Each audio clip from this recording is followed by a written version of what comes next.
아멘. 마태복음 26장을 보면 예수님이 십자가에 넘겨지기 전에 유대인들 사이에서 일어난 일들을 볼 수가 있습니다.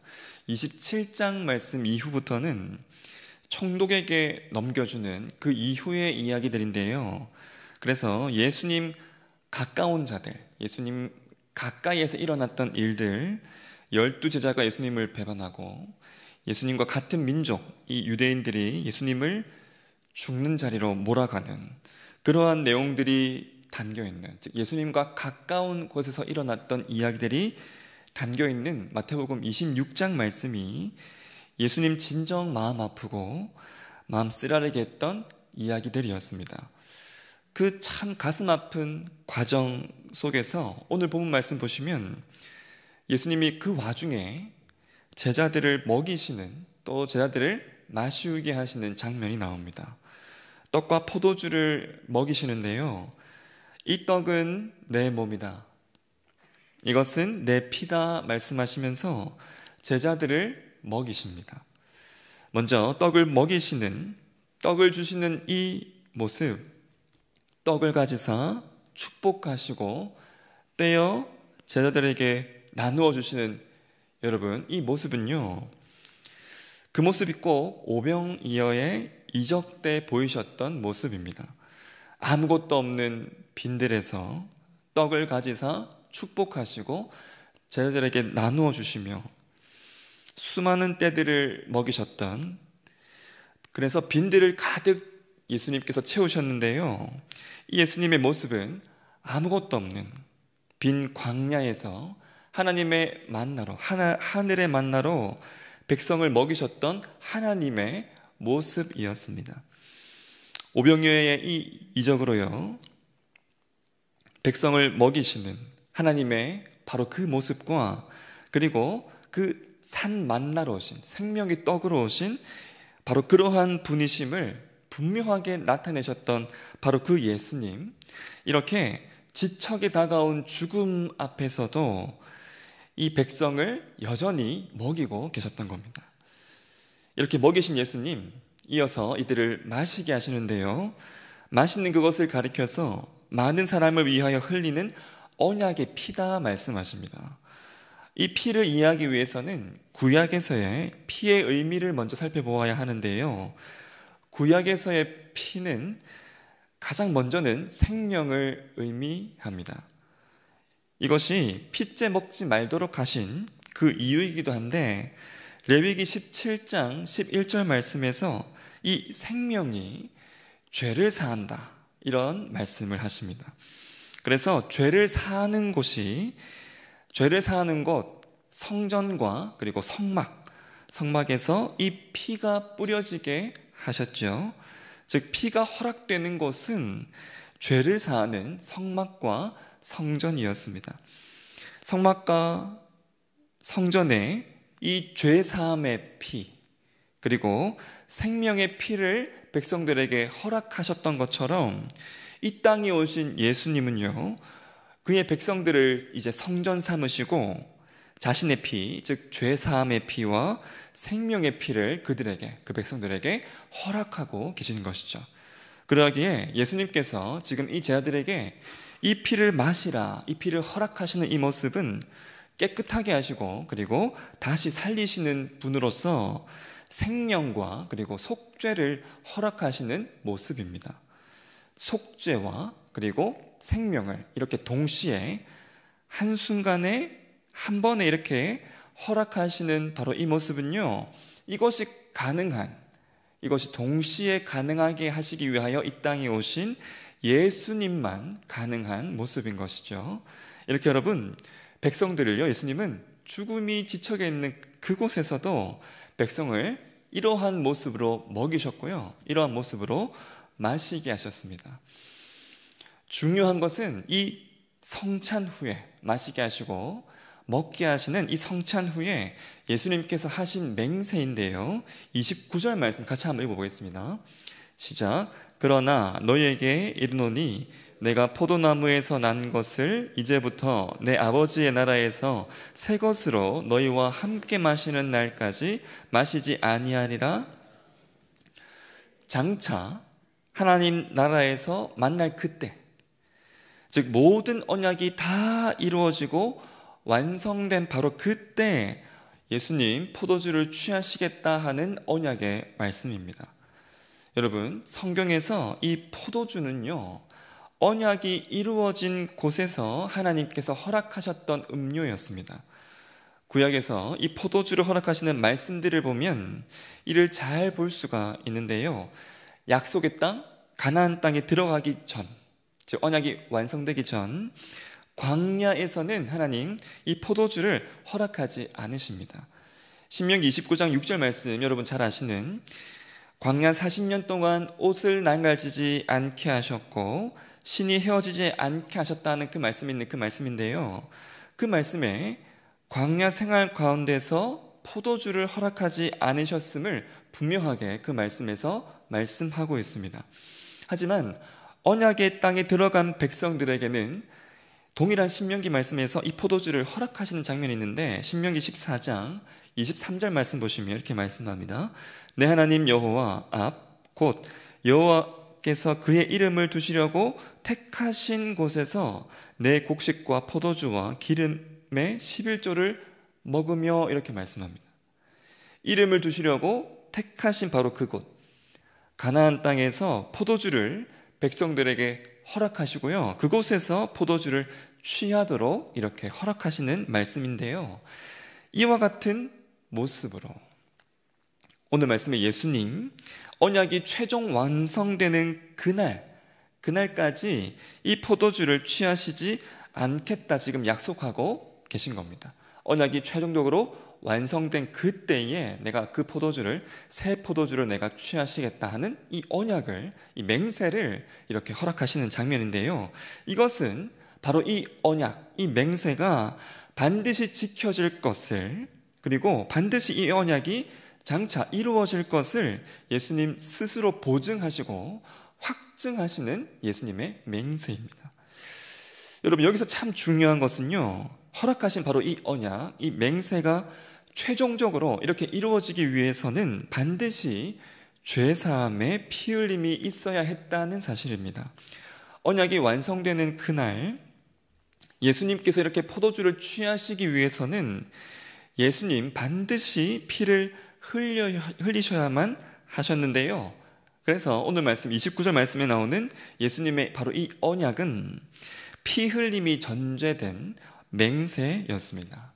예수님의 이 맹세는요, 피 흘림, 그리고 더 나아가서는 이로 인한 죽음까지 전제된 맹세였던 것이죠. 전적으로 택한 백성을 위해 피 흘리시고 택한 백성을 위해 죽으셔야 하는, 즉 백성들을 위한 약속이셨고 백성들을 위한 맹세였습니다. 그런데 예수님 앞에서 오늘 말씀 보시면 동일하게 맹세하는 한 사람이 등장합니다. 베드로인데요. 이 베드로, 다른 이들 다 예수님을 버릴지언정 자신은 절대 예수님을 버리지 않겠다 장담합니다. 마치 피까지 철철 흘릴 각오로 지금 맹세하고 있는데요. 하지만 이 베드로 피를 흘리는 바로 그곳으로, 그 근처에도 나아가지 못하였습니다. 절대 예수님을 내가 버리지 않겠다 호언장담했지만 피를 흘릴 것 같은 그 위협이 점점 닥쳐옴을 느꼈을 때 이 베드로는 여종 앞에서조차 예수님을 모른다 부인했고, 심지어 나중에는 예수님을 저주까지 하면서 예수님을 버리고 떠나버렸죠. 모닥불 앞에 있었던 그 베드로, 붉게 타고 있는 그 불을 볼 때 잡히시기 직전까지 자신들에게 붉은 피, 그 생명의 피를 주시려 하셨던 예수님의 그 모습을 떠올려야만 하였습니다. 밤에 기온이 떨어져서 자신의 이 살로 차가움을 느낄 때, 추위를 느낄 때 마지막까지 자기의 살을 백성들에게 주시며 먹이시려고 하셨던 예수님의 그 모습을요, 이 베드로는 떠올려야만 했던 것이죠. 하지만 베드로 자기 자신이 그냥 잡혀갈까봐 전전긍긍하고 있었고 그저 자기 몸 지키기에 여념이 없었습니다. 이러한 베드로의 모습은요, 그저 베드로의 모습뿐만 아니라 모든 제자들이 다 이러한 모습이었습니다. 예수님으로 인해 내가 피를 흘릴까? 예수님 때문에 내 살이 찢어지진 않을까? 염려하면서 그저 자신들의 피와 살만 지키기에 급급하였던 것이죠. 여러분, 죽음 앞에서 자신들을 먹이시고 마시게 하셨던 자기들의 아버지셨던 예수님 앞에 이러한 모습도 참 부끄러운 모습이지만 가장 부끄러운 모습은 부활에 대한, 예수님께서 끊임없이 말씀하셨던 부활에 대한 믿음이 없는 모습이었습니다. 부활에 대한 예수님의 말씀을 믿지 못하는, 그래서 여러분, 예수님 오늘 본문 32절 말씀에서도 분명히 예수님 다시 살아나실 것을 말씀하시면서 심지어는 다시 살아나셔서 다시 만나실 곳까지 말씀해 주고 계십니다. 32절 말씀 보시면 그러나 내가 살아난 후에 너희보다 먼저 갈릴리로 가리라. 분명히 갈릴리로 가실 것을 말씀하셨습니다. 예수님 곧 나를 비참하게 버릴 이 자들에게 지금 다시 만날 것을 허락하시면서 다시 만날 장소까지, 다시 만날 그곳까지 이렇게 허락하신 것이죠.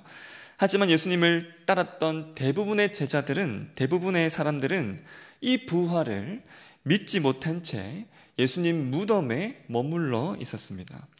12제자들을, 예수님에 남아있었던 제자들을 비롯해서 예수님을 따랐던 자들의 믿음은요, 예수님의 죽음에 머물러 있었던 것이죠. 예수님을 죽은 자 가운데서 찾으려고 계속적으로 어리석은 모습을 보였던 여인들을 천사가 만나서 끊임없이 이들에게 갈릴리를 외칩니다. 마태복음 28장 7절 보시면 너희보다 먼저 갈릴리로 가신다. 거기서 너희가 그를 배우리라. 이렇게 천사가 이야기해 주고요. 심지어는 예수님도 이들을 만나서 마태복음 28장 10절 말씀 보시면 갈릴리로 가라 하라. 거기서 나를 보리라. 예수님께서 부활하시고 난 이후에도 이 갈릴리를 말씀해 주셨습니다. 제자들, 예수님께서 십자가 지시기 전에도 예수님 곁을 온전하게 지키지 못했는데요, 예수님 십자가 이후에도 이들은 갈릴리로 향하지 않으므로 부활하신 이후 예수님의 곁도 제대로 지키지 못하였던 것이죠. 이렇게 여러분, 예수님의 곁을 온전하게 지키지 못하는, 심지어는 부끄러운 모습으로 그 자리를 지키고 있었던, 심지어는 그 자리조차도 지키지 못하고 도망가 버렸던 이 제자들의 모습과, 그리고 그러한 자들 앞에 보이셨던 너무나 다른 예수님의 모습을 우리가 이렇게 볼 수가 있습니다. 목숨의 위협이 생겼을 때 3번이나 예수님을 부인하는 베드로의 그 모습과 수도 없이 찾아오는 위협 앞에서도 백성들을 부인하지 않으시는 예수님의 그 모습을 우리가 봅니다. 목숨의 위협이 이렇게 닥쳐올 때 모두 도망해버리는 이러한 제자들의 모습과 목숨의 위협 앞에서도 도망하지 않으시고 심지어는 그 백성들을 먹이시고 계시는 예수님의 이 모습을 우리가 보죠. 모두 버릴지언정 나는 예수님을 버리지 않겠다. 참 이 거짓된 맹세를 하고 있는 이 베드로의 모습과 오늘 말씀 29절처럼 택한 백성을 위해서 심지어 피를 흘릴 것을, 심지어는 생명을 걸고 맹세하시는 예수님의 모습을 우리가 이렇게 봅니다. 저와 여러분, 예수님을 배반하는 참 이런 파렴치한 제자들의 그 모습보다는 우리가 더욱 집중해야 할 것은 그러한 자들을 향해서 끊임없이 보이셨던 예수님의 이러한 모습입니다. 사실 예수님 앞에 저와 여러분, 이 베드로를 비롯해서 제자들과 사실 별반 다르지 않는 모습으로 서 있는 경우가 얼마나 많습니까? 선택의 순간 예수님을 수도 없이 팔아버렸던 자들, 그저 내 손에 들려주고 내 입에 먹이시는, 그저 그것 때문에 예수님을 따랐던 그러한 모습들, 특히 내가 예수님 때문에 땀을 흘리고 피를 흘릴 것 같으면 누구보다 빨리 발을 빼려고 했던 그러한 모습들이 너무나도 많았던 자들, 그래서 예수님 앞에 참 부끄러운 모습이 너무나 많은 자들이 저와 여러분입니다. 나의 맹세, 나의 믿음은 항상 예수님을 버리는, 참 베드로의 그러한 모습이지만 끝까지 나를, 심지어는 나를 배반하는 그 자를 위해서 그 자를 다시 만나기 위한 장소를 말씀하시는 그러한 모습으로 나를 만날 곳을 정하시고 나보다 심지어는 먼저 그곳에 가 계시고 나를 기다리시는 예수님, 변함없는 그 모습으로 나와 함께 하시는 그 예수님이시기에 하나님 자녀로 저와 여러분 오늘도 살아갈 수 있는 것입니다. 파렴치한 제자들 앞에서 보이셨던 예수님의 이러한 수많은 모습들이 우리가 오늘 말씀을 볼 때 우리에게 은혜가 되고 소망이 되는 이유가 바로 여기에 있습니다. 그러하게 사랑하는 성도 여러분, 나 같은 죄인에게, 나 같은 파렴치한 자에게 모든 피를, 모든 살을 허락하시는, 자기에게 있는 모든 것을 다 허락하시는 예수님, 그것을 걸고 마지막 언약이 완성되는 그날을 지금도, 완성되는 그날을 위해서 지금도 나를 위한 모습으로 계시는 바로 그 예수님을 더욱 사랑하시기를 소망합니다.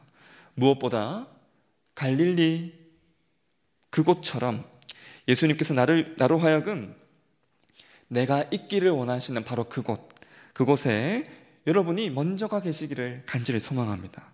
약속하신 바로 그곳에, 나를 위해 만남을 허락하시는 바로 그곳에 나보다 먼저 가 계시고 나를 만나기를 기대하시면서 그곳에 나보다 먼저 가 계시는 그 예수님이심을 여러분 항상 기억하시고 만남이 약속된 곳, 예배의 자리와 이렇게 기도의 자리로 항상 달려가시기를, 그래서 세상 끝날까지 내가 너희를 버리지 아니하고 내가 너희와 항상 함께하리라, 오늘도 늘 우리와 함께 하시는 그 예수님의 바로 그 모습을 여러분의 삶의 자리에서 늘 발견하시기를, 그리고요 늘 확고한 부활 신앙으로 십자가 앞에서도 참 이제부터는 십자가 앞에서도 예수님을 떠나지 않고 예수님 곁을 든든하게 지켜나가는 저와 여러분의 삶이 되시기를 예수님 이름으로 축원합니다. 하늘에 계신 우리 아버지, 아버지의 이름을 거룩하게 하시며 아버지의 나라가 오게 하시며 아버지의 뜻이 하늘에서와 같이 땅에서도 이루어지게 하소서. 오늘 우리에게 일용할 양식을 주시고 우리가 우리에게 잘못한 사람을 용서하여 준 것 같이 우리 죄를 용서하여 주시고 우리를 시험에 빠지지 않게 하시고 악에서 구하소서. 나라와 권능과 영광이 영원히 아버지의 것입니다. 아멘.